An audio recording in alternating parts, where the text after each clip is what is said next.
What's up? Good morning mga tropa. And welcome back again sa ating panibagong vlog. So sa episode pala na to, pag-usapan natin mga tropa, kung paano ba yung pagbibigay ng tamang pagkain ng mga manok. So ito na rin pala yung ating day 6 ng ating vlog. So kahapon,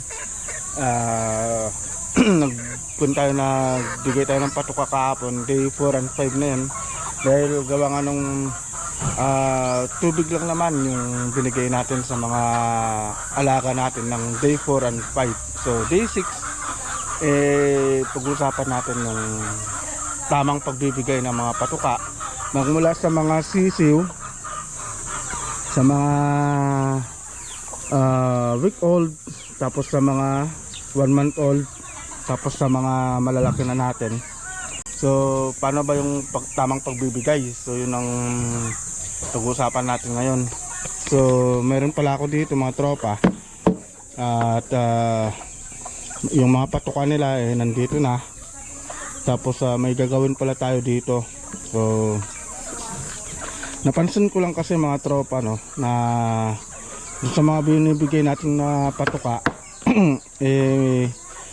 para silang yung mga ibang chikiting natin, yung mga 1 month old natin, parang halos ayaw nilang kainin, parang nagbago yung kanilang appetite. So gagawin natin ang paraan yon. Tapos dito naman sa mga day old natin, dito na sila kumakain na, nabigyan na natin sila ng pagkain. Pero mamaya magbibigay ulit tayo. So mamaya ipapaliwanag ko kung bakit. Right, so yun, uunahin natin mga tropa yung mga day old, yung mga week old, saka yung mga 1 month old natin. Right, so yun, let's go. Alright mga tropa, so kumuha na rin pala tayo ng isang balde ng tubig para may pakita ko sa inyo yung isang paraan ko sa pagbibigay ng patuka nila. Kasi diba nung nakaraan, malabo, wait lang, punasan natin yung camera. Yan, malabo mga tropa. So nung nakaraan kasi ang ginawa natin nung nag-vitamins tayo, dinirect natin, diba, nagtimpla tayo sa tubig. Pero ngayon tuturo ko naman sa inyo mga tropa yung kung paano i-direct yung vitamins sa patuka nila. At the meantime, tuturo ko sa inyo kung gaano ba karami yung binibigay kong pagkain sa mga week old natin, saka sa mga 1 month old natin. Right, so yun. So dito mga tropa, may sukatan din pala tayo. So yun, puno natin yung sukatan natin para hindi kayo malito. Ito na kaya yun.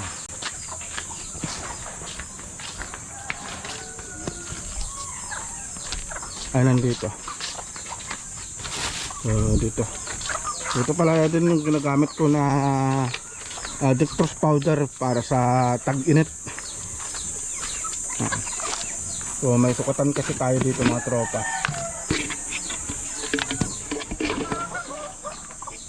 Ito yung sukatan natin, oh. Ito. So sa week old, ayan, kasi 4 lang naman sila doon, kasi yung dalawa nilagay ko dito sa kulungan dahil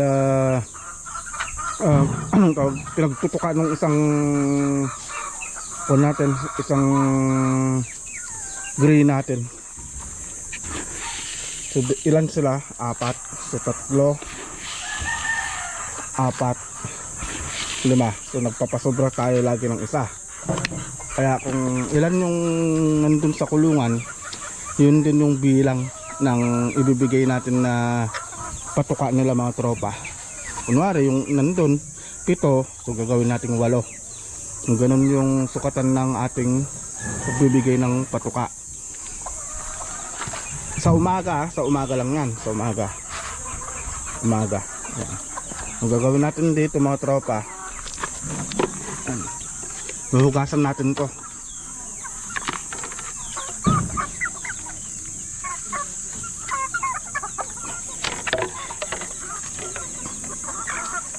Tatanggalin natin ng tubig. Ayun, makita nyo pulang pula. Tatanggalin natin yan.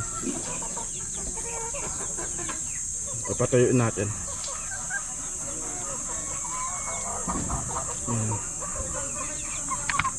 Kulang pa. Ay, mga tropa, ganyan yung ginagawa ko eh. Para matanggal yung parang chemical ng patuka nila. Kasi pag nagbigay ka ng vitamins na kasama yung patuka, tapos hindi mo hinugasan, magkukontra yung chemical ng vitamins sa chemical ng patuka nila. So kailangan hugasan muna natin. Tapos lalagyan natin ng Batman Pro.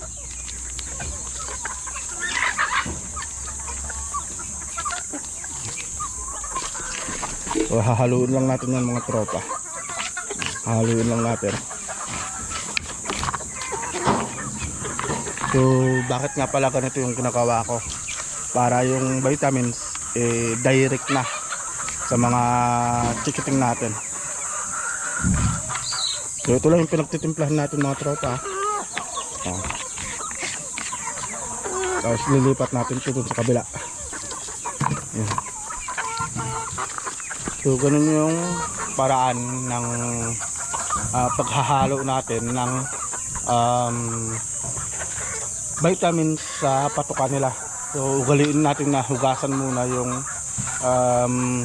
ibibigay natin na patuka bago natin timplahan ng vitamina. Yun. So ganun yung gagawin natin sa lahat ng mga week old saka month old natin. Subukan natin.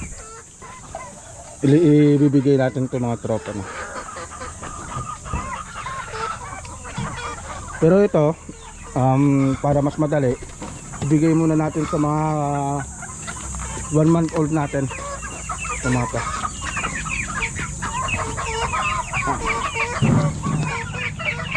Mga tropa. Nakawala yung isa.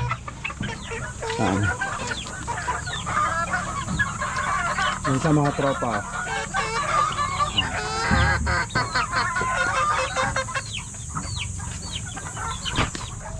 Diba? Effective yung ginawa natin. Kasi yung dati, halos ayaw nilang kainin to. Halos ayaw nilang kainin. Gawa nung parang nagbago yung appetite nila. So, nung napansin ko na nagbago yung appetite ng mga manok natin, ganun na yung ginawa ko. Hinuhugasan ko yung patuka nila. Tapos, nilalagyan ko ng vitamins. Tapos yun nga, ganyan lang. Pero pag hindi ka naman magbibigay ng vitamins, pwede mo ring tubig na lang yung ibigay mo. Pero hugasan mo muna yung patuka bago mo lagyan ng tubig.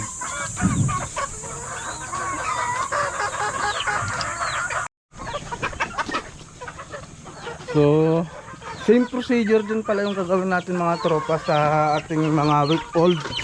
So ito yung mga week old natin. So same procedure lang yung gagawin natin na pagbibigay ng patuka. Ayan na.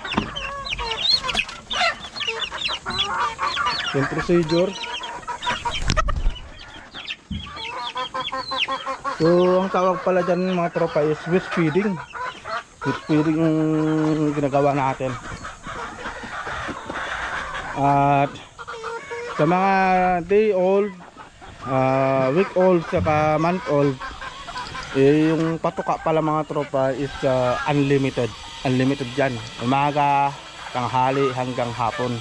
So ganun tayo magbigay ng patuka sa mga chikiting natin 3 beses sa isang araw. Pero yung pagbibigay ng vitamins, nasa sa inyo naman yan kung tuwing umaga o tuwing hapon. Pag sa tubig naman natin na titimplahan yung kanilang vitamina, much better hapon. Pero pag yung sa patuka, much better umaga. So yun yung sistema ng aking pagbibigay ng patuka mga tropa, no. Ayan sila, oh.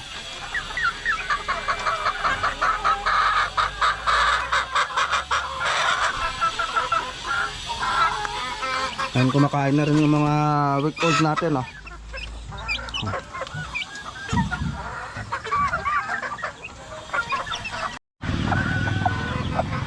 At matakaw naman tayo ngayon mga tropa dito sa may mga day old natin. So sa mga day old na to, hindi muna tayo mag-wheat feeding. So ang gagawin natin is dry feeding muna. So gamit natin yung kanilang patuka, yung Thunderbird na chick booster. So yun yung gamit natin. At itong mga day old natin is talagang unlimited talaga itong mga to. Bigay lang tayo ng bigay ng pagkain.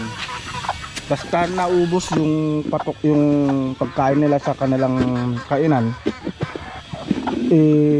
i-refillan na natin yan. Hindi yung umaga, tanghali, sa kahapon, hindi ganon. So yun naman yung kaibahan yan mga tropa, no?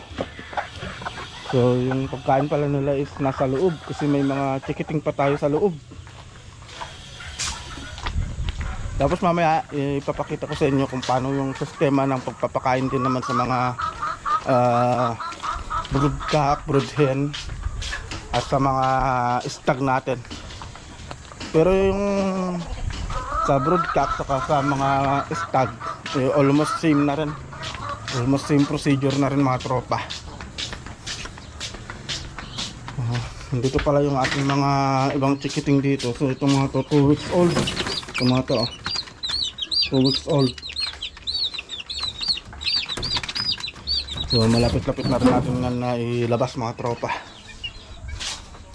So kinuha lang natin yung ating chick booster na Thunderbird. So yun ang gamit kong brand, Thunderbird mga tropa.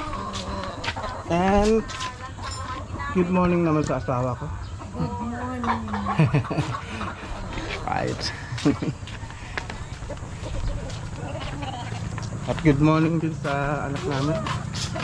A pleasant morning to each and everyone. Tinta ka dyan.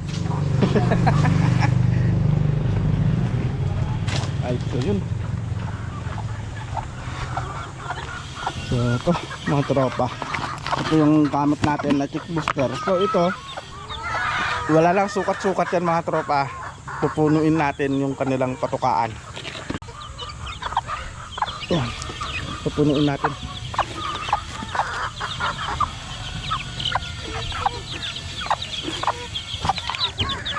Ay, yun. So unlimited yan mga tropa, unlimited. So ito yung kanilang day 6 na lang kanilang paglaki mga tropa. At makita nyo, malalaki na itong mga to. Malaki na rin sila, nasisigla. So yun, tatakpan natin. So mamaya na tayo magbibigay ng vitamins sa mga yan, mamayang hapon. Kasi ang vitamins na mga yan tinitimpla ko sa tubig, hindi ko hinahalo sa pagkain nila. Right.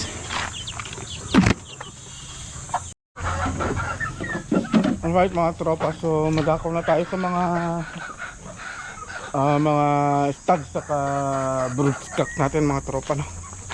Broodcock yung medyo yung pinang-materials natin sa sa mga manok natin. So ibig sabihin ng materials yung ginagamit natin sa pang-breed.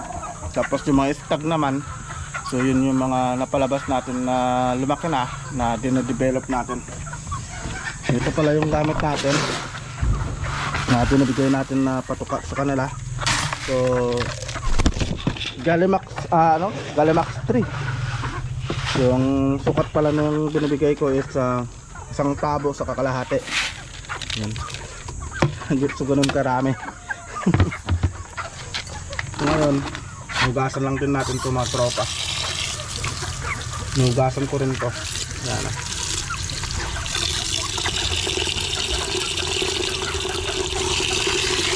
Para matanggal yung chemical.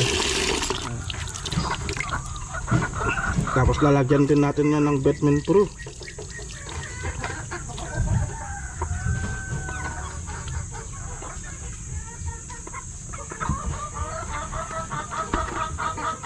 Mga tropa.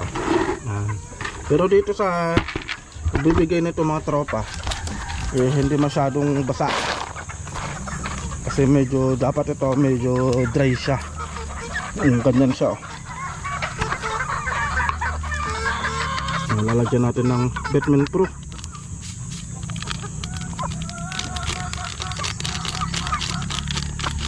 Bigyan na natin lahat yan. Taktuhan na mga tropa. Haluin lang natin.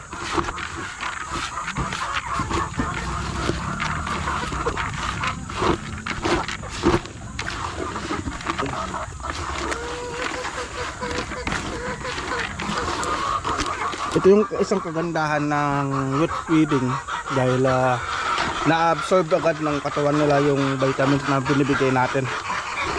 Unlike sa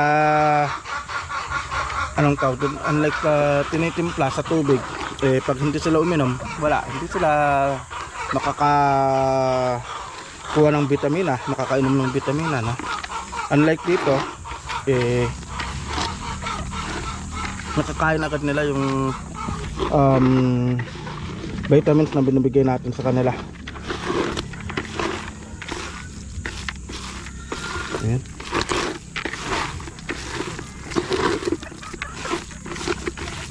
Alright, so yun, mahalo na. Bibigyan na natin sa mga tumatropa para pantay-pantay yung kanilang vitamina. Ayun. Ay, marumi. Lilinisan muna natin ito.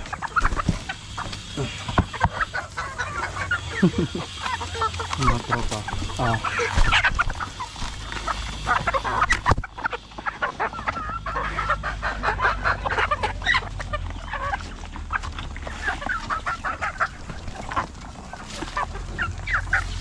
Mayroon din tayo dito. Tapos bibigyan na natin.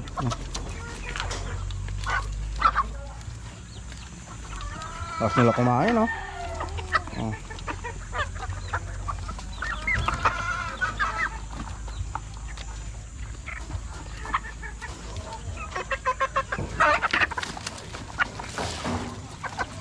Right.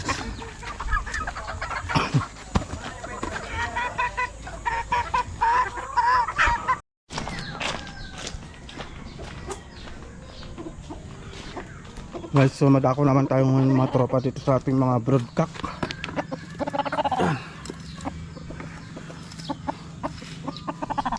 So ganyan lang mga tropa. Hindi siya masyadong basa. Ito yung ating gold. Sa mga tropa.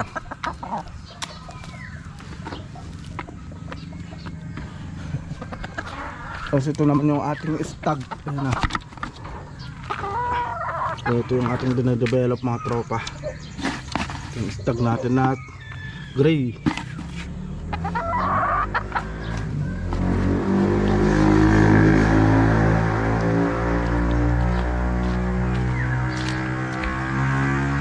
So yun. So ganun lang yung sistema ng pagbibigay natin ng wet feeding. At kung gaano karami yung binibigay natin na pagkain sa umaga. Pero pag hapon, mas kunti na lang yung binibigay natin mga tropa para balance yung katawan nila. Kasi pag marami sa umaga tapos marami rin yung bibigay mo sa hapon, ma-overfeed naman sila. Hindi sila hindi sila alerto, kumbaga. Unlike sa ganito, ayan, pag marami silang pagkain ngayon, may energy sila na lakad ng lakad, yan, lipad ng lipad. Tapos sa hapon kunti na lang kasi saktuhan lang yun para pag ganun na gabi, na lang sila nakatulog. Ayan, para hindi sila ang tawag doon, may sinasabi kasi sila na hindi natutunawan. So yun. So yun ang isang iniiwasan natin, yung hindi sila matunawan mga tropa, no. Ganyan. So ganun lang yung sistema ng pagbibigay natin ng patukas ng mga alaga natin. At so nakita nyo naman mga tropa, kahit na with feeding o dry feeding, patok na patok pa rin sa mga alaga natin. So ibig sabihin yan, nasa kondisyon yung mga inaalagaan natin mga tropa, no? So siguro dito na rin siguro matatapos tong vlog natin mga tropa. At see you po sa next na vlog natin. See you po sa day 7. So ito po yung day 6. At see you po sa day 7. Right.